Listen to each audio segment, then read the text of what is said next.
2024 Lotus Emira Turbo. That's powered by the AMG inline-4 with the DCT.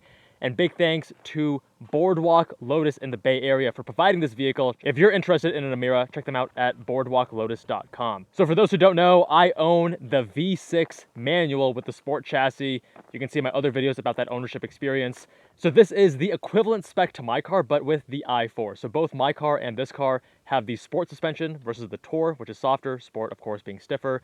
They're both first edition. They have all the goodies that come with that. But the key thing is that this is powered by the AMG M139 engine. That's a 2-liter inline-4 that's turbocharged, making the same power output of 400 horsepower, but more torque, 354 pound-feet of torque versus 317 in my car. This has a 7,200 RPM redline versus 6,800 in mine, and repaired to an 8-speed DCT that is also AMG sourced versus the 6-speed manual transmission that I have in my car. You can also get the V6 with a 6-speed slush box auto if you want, but don't do that. It's a really terrible transmission, and it's actually very hard for Lotus to even sell the V6 with the auto. Either you want to go with the V6 manual or the i4 with the DCT.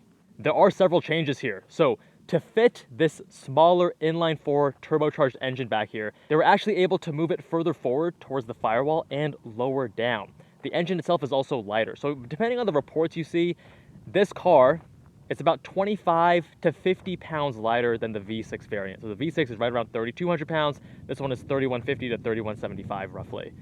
And because of the new engine back here, they had to do a whole new rear subframe, and they changed the suspension geometry. So the spring rates here are also different, but supposedly Lotus tuned this to feel as close as possible to the V6. We still have the bonded aluminum extrusion chassis, still have double wishbone front and rear suspension geometry. And because this is a little bit lighter, has a bit more torque, and has tighter gear ratios, it's a little bit faster, 0 to 60. Most are rating it about 1/10 faster in 0 to 60 time. And also with a turbo engine, you're expecting a higher ceiling in terms of modability. Getting to the interior,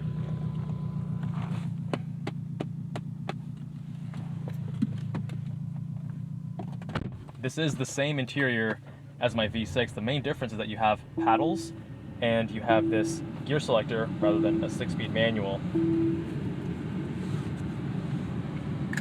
You also no longer see the supercharger bypass valve in the rear view, which is a nice special touch, and also you don't have the mesh of the exposed linkages that you have in the V6 manual as well. You gotta press that back twice. We're in Tour mode, but we can go here to Sport. Same drive modes as in the V6 manual. Now I'm very curious about the steering because it's no longer belt-driven hydraulic, it's now electro-hydraulic, because they weren't able to get, with packaging and such constraints, they weren't able to get a hydraulic pump powered by the engine, so they have an electric motor instead that powers the hydraulic pump. It's the same kind of technology that even the Ferrari 458 uses, an electro-hydraulic steering rack, rather than, you know, when they went to the 488, they went fully electric. This car also has Cup 2 tires. And you know, I was concerned about the steering, but let me tell you guys, this is just about as good as in my V6. They feel far more similar than different. Now, if you want to see this car compared against a V6 Emira, then subscribe, because that video is coming out soon. We're going to be comparing this back to back on the same road.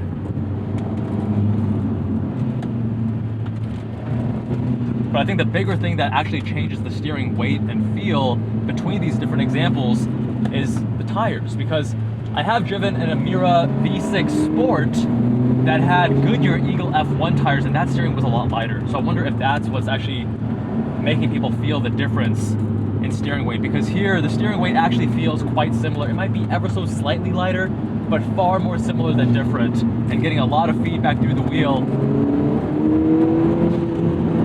But what's instantly the most different is, of course, the noise.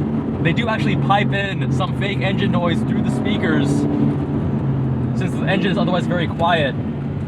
But you hear a lot of turbo whooshes and whistles, and you have this very high-pitched whistle sound that is a little bit grating, in my opinion.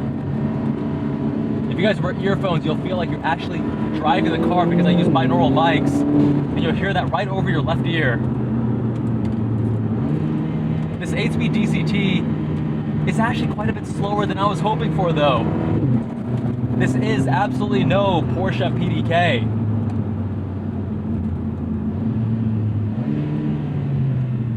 Let's give you launch control. So you go into first, brake vector it, launch.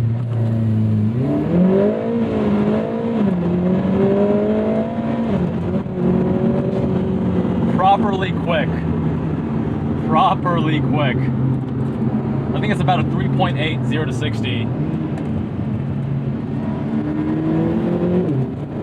And with launch control, it's going to be more than just a tenth faster, I'd say, compared to the V6. But I want you to look at my hands as I shift. Both the upshifts and the downshifts are slower. By the way, if you are in manual mode, it will also auto upshift for you when you hit redline. See how slow that is?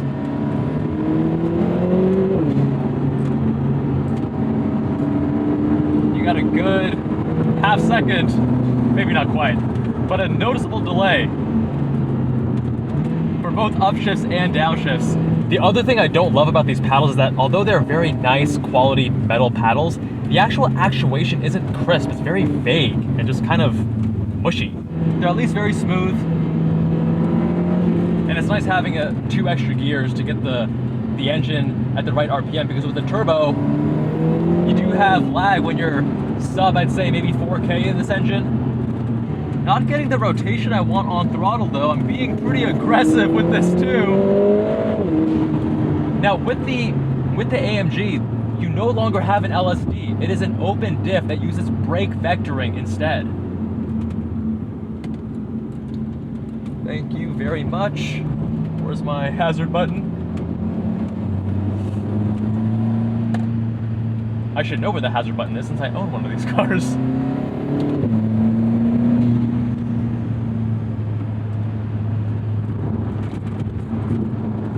What's becoming clear to me is that it's trade-offs, right? As I'm pushing the car harder, I can feel an increased agility. I do feel that this car's center of gravity is a little bit lower. I feel like it's a bit more balanced than my V6.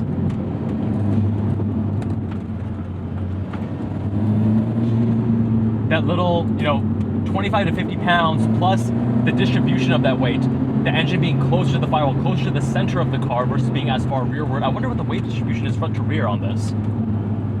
In the V6, I believe it's 3961, very similar to a Porsche 911. And in this, it's gonna be pretty close, but maybe it's, 4060 or 4159, something like that.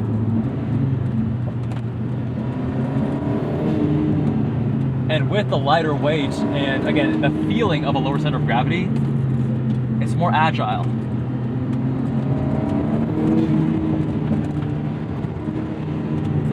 The car does also feel a bit stiffer than my V6.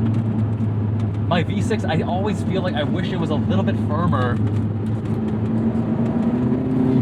This feels just a touch stiffer, especially at the rear actually, more so than the front.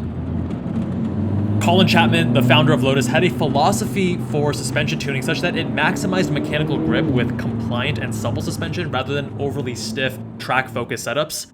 And he also wanted longer suspension travel, and I feel like my Lotus Emira is actually more aligned with that philosophy, which has pros and cons to it because you can feel each wheel moving independently.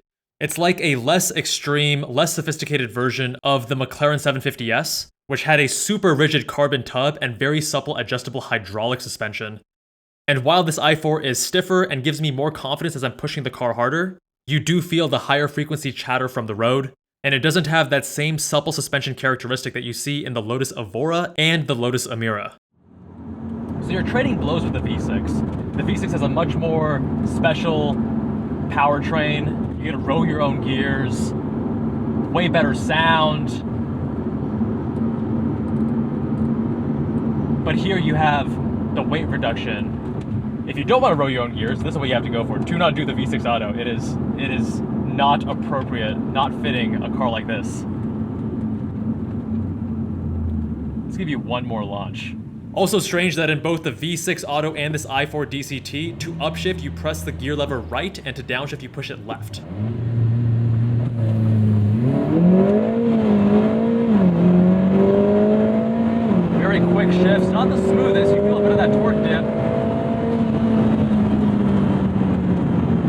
thing's actually dragging the clutch a little bit too, more than it needs to.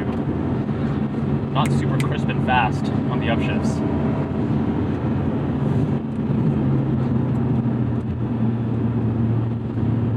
But the difference in price between the inline-4 versus the V6 is about $5,000 to $6,000. And I think with such a minor price difference of about 5%, because the total MSRP for these is about, changes every year. I think they're now about like 102, 103 for the inline-4 and like 107 to 109 for the V6. You know, it's less than a 5% price difference between the two. So don't think, hey, I need to save money, let me go for the inline-4. Think about, what do you prioritize more? I think if you want more purity, if you want the more traditional experience, the V6 feels a bit more on brand, a bit more aligned and congruent with the rest of the vehicle. I've always felt like having a bit of turbo lag and a bit of you know, the whistles and whooshes and the different kind of sound is not really befitting a car like this. I felt the same way when I drove the Maserati MC20 that has a turbocharged V6, and I felt like the gravelly sound at low RPMs, and you know, it made a ton of power, but you did have, of course, some lag. The sound, the character, it wasn't really fitting. I wanted something that was more naturally aspirated, and I feel the same way here. I think the V6 supercharged is obviously not naturally aspirated, but you have a more special sound, you have a more linear power delivery. Here, once you get the revs up, it's very responsive, and it's pretty linear when you're above 4 to 4.5K, but you still have the turbo sounds. You don't actually have the same level of immediacy as well compared to the V6 supercharged, but there's greater agility here. And this chassis also feels maybe a step further in that sporty direction versus the V6, which I feel is a bit soft. Now, this car being firmer, I don't think has really substantially compromised the ride quality. I think the V6 Sport is also still too soft as is. So this is a better middle ground, although again, the rear end still feels a bit stiffer than the front. I wish both of them were a little bit more evenly balanced. Again, shout out to Boardwalk Lotus for letting me review this Lotus Emira Inline 4. Make sure you subscribe because we are comparing this against a V6 back to back on the same road. My friends, much love, and I'll see you all in that next one.